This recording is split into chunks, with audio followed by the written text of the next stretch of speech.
The great ഖലിയുടെ മേലുള്ള കുറ്റാരോപണം ഇദ്ദേഹം ജനങ്ങളെ പേടിപ്പിക്കുന്നു എന്നുള്ളതാണ്. ഖലി സാർ, താങ്കൾ റിങ്ങിൽ ഇറങ്ങുന്ന സമയത്ത് ഫൈറ്റ് ചെയ്യുന്നത് കുറവാണ്, പക്ഷേ പേടിപ്പിക്കുന്നതാണ് കൂടുതലും. താങ്കൾ സംസാരിക്കുമ്പോൾ, ബഹളം വെക്കുമ്പോൾ ജനങ്ങളുടെ ഹൃദയമിടിപ്പ് തന്നെ നിന്നു പോകുന്നു. കാരണം അതെന്റെ സ്റ്റൈലാണ്.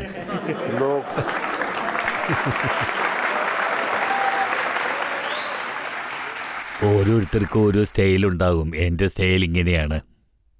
പിന്നെ മറ്റുള്ളവരെ നോക്കിയാൽ അണ്ടർടേക്കർ കണ്ണുരുട്ടി പേടിപ്പിക്കും. WWE-യിൽ ഓരോരുത്തർക്കും ഓരോ സ്റ്റൈലുണ്ട്. വളരെ ഡിഫറൻ്റായ ഒരുപാട് ക്യാരക്ടേഴ്സ് ഉണ്ട് അവിടെ. ഇവിടെ ഓഡിയൻസിന് മുന്നേ ചെന്ന് ശബ്ദം ഉണ്ടാക്കാൻ പറ്റുമോ?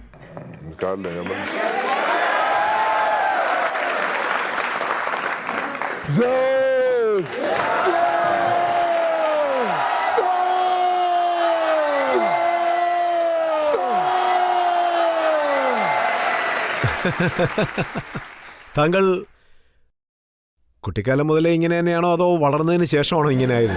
അല്ല, കുട്ടിക്കാലത്തൊന്നും എനിക്കിങ്ങനെ ഉണ്ടായിരുന്നില്ല.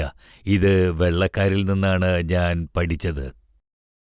ഇവരെങ്ങനെയാണ് ഡിഫറെന്റ് ക്യാരക്ടേഴ്സിനെ സൃഷ്ടിക്കുന്നത്, അതെങ്ങനെയാണെന്ന് ഞാൻ ഇവരിൽ നിന്നും പഠിച്ചത്. അപ്പോൾ കുട്ടിക്കാലം മുതലേ താങ്കളുടെ രൂപം കുറച്ച് വലുതാണല്ലേ?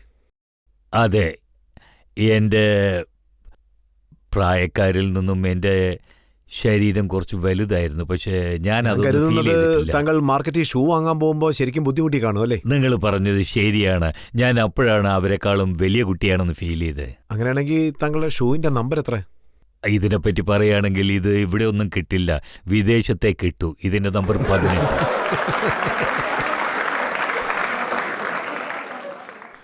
അതുപോലെ മറ്റൊരു കാര്യം കൂടി ഞാൻ കേട്ടു, താങ്കൾ ധാരാളം ആഹാരം കഴിക്കും. അതെ അതെ, ധാരാളം സപ്ലിമെന്റ്സ്. അങ്ങനെ എന്താണ് കഴിക്കുന്നത്? എൻ്റെ സപ്ലിമെന്റ്സ് ഒരുപാടുണ്ട്. പിന്നെ ഞാൻ വെജാണ് അധികം കഴിക്കുക. അതായത് പരിപ്പ്, പച്ചക്കറി, ചപ്പാത്തി, ചോറ്. നിൽക്കൂ, ഞാൻ തന്നെ പറയാം. താങ്കൾ പറയാൻ കുറച്ച്. ശരി, നിങ്ങൾ തന്നെ പറയും. ഞാൻ അറിഞ്ഞിടത്തോളം താങ്കൾ 5 ലിറ്റർ പാലാണ് കുടിക്കുന്നത്. അതെ. 3 കിലോ ചിക്കൻ കഴിക്കും, 30 ചപ്പാത്തി കഴിക്കും, പിന്നെ കുറച്ച് 1/2 കിലോ ഡ്രൈ ഫ്രൂട്ട്സും കഴിക്കും. അല്ല, അങ്ങനെയൊന്നും അല്ല. ഞാൻ നിങ്ങളെക്കാളും അധികം കഴിക്കും, പക്ഷെ അത് അത്ര അധികമല്ല. അത് പറഞ്ഞു മനസ്സിലാക്കി തരാൻ പ്രയാസമാണ്. പക്ഷേ എന്നോടൊന്ന് പറയാമല്ലോ. അത് ഞാൻ പറഞ്ഞല്ലോ. അതായത് പരിപ്പ്, ചിക്കൻ, പച്ചക്കറി, പരിപ്പ്, പിന്നെ ഫ്രൂട്ട്സ് സപ്ലിമെന്റ്സ് ഞാൻ കഴിക്കാറുണ്ട്. ഇതൊക്കെയാണ് എപ്പോഴും കഴിക്കാറ്.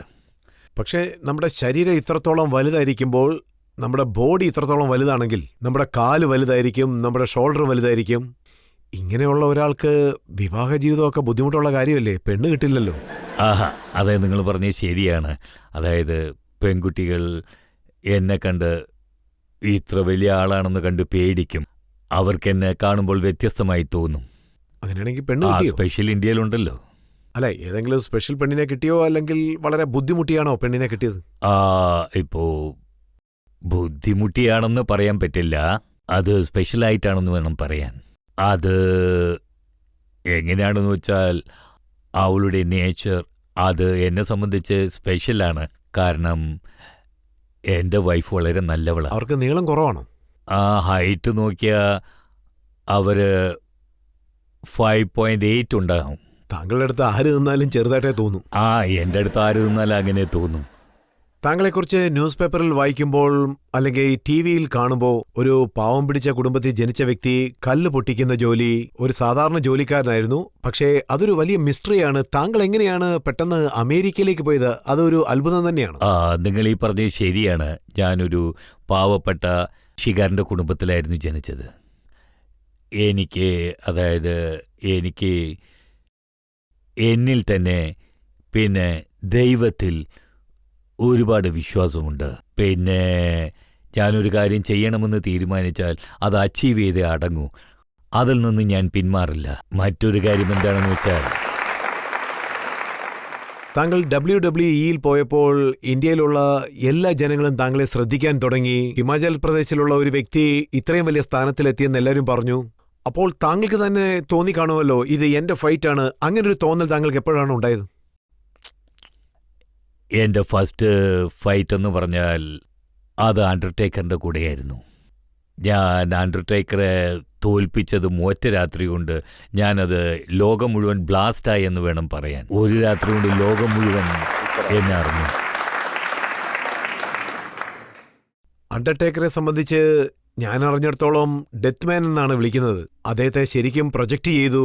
പിന്നെ അദ്ദേഹം കോഫിനിൽ നിന്നാണ് പുറത്തേക്ക് വരുന്നത്. എതിരിൽ ആര് നിന്നാലും അവരുടെ കാര്യത്തിൽ തീരുമാനമാവും. താങ്കൾക്ക് മുൻപ് അദ്ദേഹം പലരെയും അടിച്ചു വീഴ്ത്തിയ ആളാണ്. സോ ആ ഫസ്റ്റ് ഫൈറ്റിൽ കലിയുടെ മനസ്സിൽ ഒരു ചെറിയ പേടി? അതെ, എൻ്റെ മനസ്സിൽ പേടിയുണ്ടായിരുന്നു. അതായത് WWE-യിലുള്ളവർ, WWE-യിൽ ജോലി ചെയ്യുന്നവർ, WWE-യിൽ നിന്ന് ഫയർ ചെയ്യപ്പെട്ടവർ, അവരെല്ലാവരും ഇതേ പറയൂ, WWE ഭയങ്കര അപകടം പിടിച്ചതാണെന്ന്, അത് വളരെ ഭയങ്കരമാണ്, ഡേഞ്ചറാണെന്ന്, അതിലേക്ക് പോകല്ലേ പോകല്ലേ എന്ന് പറയും. അത് വളരെ ഡേഞ്ചറസ് ആയ ഒരു ഗെയിമാണ്. അതിനകത്ത് പോയാൽ ഒരുപാട് ഇഞ്ചുറീസ് ഏൽക്കാൻ സാധ്യതയുണ്ട്. പക്ഷേ എൻ്റെ സിറ്റുവേഷൻ എന്തായിരുന്നു എന്ന് വെച്ചാൽ, ഞാൻ 2 കാര്യത്തിൽ ഒന്ന് ചൂസ് ചെയ്തേ മതിയാകുമായിരുന്നുള്ളൂ. അതായത് ഒന്ന് ഞാൻ പാവപ്പെട്ടവനായിരിക്കണം, അല്ലെങ്കിൽ WWE-യിലേക്ക് പോകണം. അപ്പോൾ ഞാൻ തീരുമാനിച്ചു WWE-യിലേക്ക് പോകാമെന്ന്. എന്ത് സംഭവിച്ചാലും ശരി, പക്ഷെ ഞാൻ കുറച്ച് നെർവസ് ആയിരുന്നു.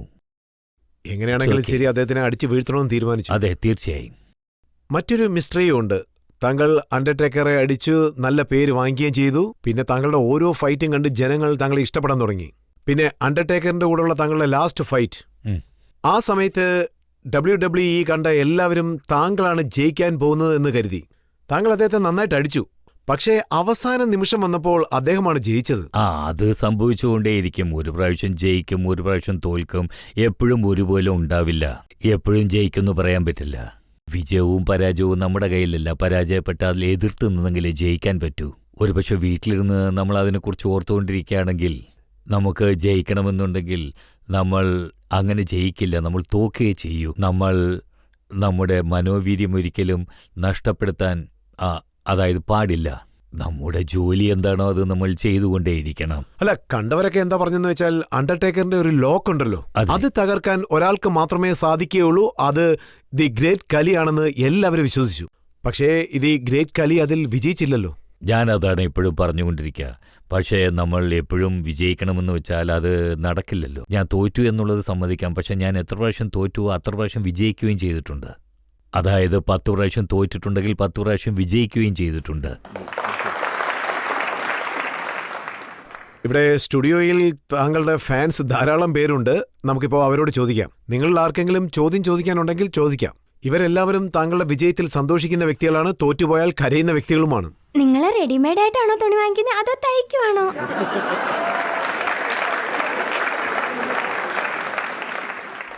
ഞാൻ സ്പെഷ്യലായി എനിക്ക് വേണ്ടി സ്റ്റിച്ച് ചെയ്യും. ഞാൻ ഓർഡർ കൊടുത്താണ് സ്റ്റിച്ച് ചെയ്യിക്കുക. അതായത് മോസ്റ്റ്ലി എനിക്ക് ഡ്രസ്സ് കിട്ടും. അതായത് സ്പെഷ്യൽ അമേരിക്കയിൽ ബ്രിക്ക് ആൻഡ് ടാ സ്റ്റോറിൽ. അത് വളരെ വലുതായിരിക്കും, അതെനിക്കിഷ്ടമല്ല. അതുകൊണ്ട് എനിക്ക് സ്റ്റൈലിഷായിട്ട് സ്റ്റിച്ച് ചെയ്യിക്കും, എൻ്റെ ബോഡിക്ക് ഫിറ്റാവുന്ന പോലെ. ഇതാണോ താങ്കളുടെ സ്റ്റൈൽ? സ്റ്റൈൽ എന്ന് പറയാൻ പറ്റില്ല, എൻ്റെ ബോഡിക്കനുസരിച്ച് അതുണ്ടാകും. അമേരിക്കയിൽ ധാരാളം പേർ തടിയന്മാരായിരിക്കും, അവരുടെ ടീഷർട്ട് ഇത്രയ്ക്ക് കാണും. അതും ധരിച്ചുകൊണ്ട് ഞാൻ ഇന്ത്യയിലേക്ക് വന്നാൽ നമ്മുടെ ജനങ്ങൾ ഞാൻ എന്തോ പുതിയ ഫാഷനും കൊണ്ട് വന്നിരിക്കുകയാണെന്ന് വിചാരിക്കും. അതുകൊണ്ട് ഞാൻ എൻ്റെ കൾച്ചറിൽ ഉണ്ടാവണമെന്ന് വിചാരിക്കുന്നു. ഫിറ്റാണ് എനിക്കിഷ്ടം. താങ്കളുടെ യഥാർത്ഥ പേര് ദിലീപ് സിംഗ് റാണ എന്നല്ലേ? അതെ. താങ്കളുടെ അച്ഛനും അമ്മയും വെച്ച പേര്. പിന്നെ എങ്ങനെയാണ് കലി എന്നുള്ള പേര് വന്നത്? കലി എന്ന് വെച്ചാൽ അവിടെ എല്ലാവർക്കും ഒരു ക്യാരക്ടറിന്റെ പേര് നൽകും. അതുപോലെ അണ്ടർടേക്കറിന്റെ പേര് മാർക്ക് എന്നാണ്, അതാണ് റിയൽ നെയിം. പിന്നെ ഗെയിനിന്റെ പേര് ഗെന്റ് എന്നാ. പിന്നെ എൻ്റെ പേര് ദിലീപ് സിംഗ് റാണ, ദ ഗ്രേറ്റ് കലി. ഈ കലി എന്നുള്ള ഐഡിയ എങ്ങനെ കിട്ടി? അത് അവർ തന്നെയാണ് നൽകുക, WWE എന്നും. അല്ല, ഞാൻ അറിഞ്ഞത് താങ്കൾ ജയ് കാളി എന്ന് പറയാറുണ്ട്, അതുകൊണ്ട് കലി എന്ന് പേര് വെച്ചതായിട്ടാണ് തോന്നുന്നത്. അല്ല, അങ്ങനെ ഒന്നുമില്ല. അതായത് അങ്ങനെ ഒന്നുമില്ല. കലി, താങ്കളുടെ മേൽ ഇനിയും ധാരാളം കുറ്റങ്ങൾ ആരോപിക്കാറുണ്ട്. താങ്കൾ ഒന്നും വിഷമിക്കേണ്ട, വെള്ളം കുടിച്ചുകൊണ്ടിരിക്കുക. ഞാൻ തീർച്ചയായിട്ടും താങ്കളോട് നല്ല ചോദ്യങ്ങളെ ചോദിക്കൂ. അല്ലല്ല, ചോദിച്ചോളൂ. ഉത്തരം പറയേണ്ടത് എന്റെ ജോലിയാണ്. ഒരു പ്രോബ്ലവും ഇല്ല, ചോദിച്ചോളൂ. അപ്പൊ ഞാൻ പേടിക്കേണ്ട ആവശ്യമൊന്നുമില്ല. ഇല്ല, നിങ്ങൾ ധൈര്യമായി ചോദിച്ചു.